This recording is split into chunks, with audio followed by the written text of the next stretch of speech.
first round of questions is on the subject of electability in the general election. And we start tonight with you, Dr. Carson.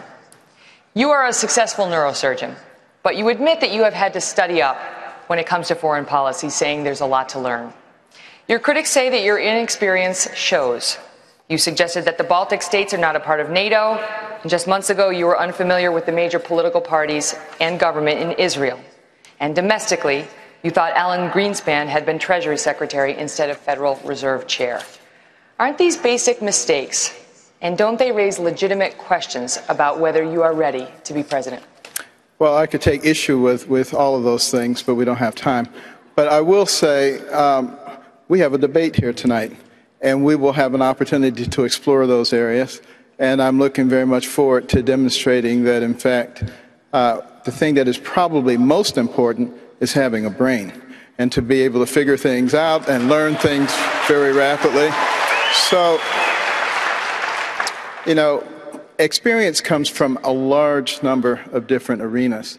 And America became a great nation early on, not because it was flooded with politicians, but because it was flooded with people who understood the value of personal responsibility, hard work, creativity, innovation, and that's what will get us on the right track now as well. Let's do it. Tonight we may find out who the new king is. I'm feeling it. You guys nervous? I've had a lot of elections. If it gets bigger, you shall know them by their fruits. We want him. We want him. She will come in a narrow way. She had no choice. I'm going to give it to my family. I'm going to love my daughters. That's when it's time to resist. You please go to your podiums. That was awkward enough. Let's get you on the way in to their position, penetrating from behind, probe with bayonets. When you find steel, you stop. When you find mush, you push. It is outrageous. It is I'm an old-fashioned person here. Act of law. Let them do it. Let them do it. There's much to do. I've written a book about this, and when we did it. We did it for 7 years in my office. Anywhere, anytime. Probably the best relationship we've had. We've done it 27 times since World War II. They did a rap. I remember it too. They called me Vito Corleone.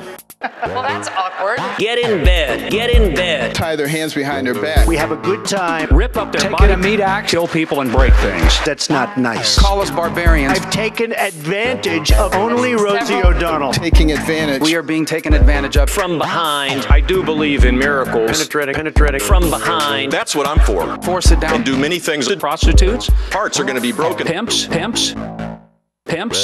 Prostitutes. They are there for me. And he's blessed us with young men and women who will never be satisfied. I've written a book about this, and if you don't like it, I'm sorry. Only ISIS is responsible for the depravity. We gotta stop worrying about being loved and start worrying about being respected, being respected. We are lying to America. That's why I asked for your vote.